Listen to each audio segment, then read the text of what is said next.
Hello guys नতুन এটা ভিডিওলৈ স্বাগতম জনাইছো। আজি আমি ডিগবৈ পানবাৰী ফাইনালি গৈ আছো গাইস। একচুয়ালি গাইস মানে ডিগবৈ পানবাৰীত কাম এটা আছিলে, আমাৰ বৰ্তাহতিও আছে, গা ভাল নাছিলে শুনিছিলো, সেইকাৰণে চাও গৈ আহো।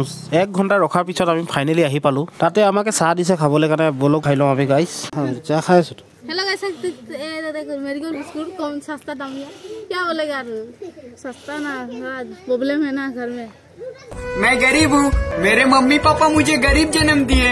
तो फाइनली अभी जो लोकेशन আহিব বিচাৰিছিলো আহি পালো গাইস, চাই লওক। তো গাইস আজিলে ইমানটোৱে, নেক্সট ভিডিও বহুত জলদি আহিব আপোনালোকৰ ওচৰত।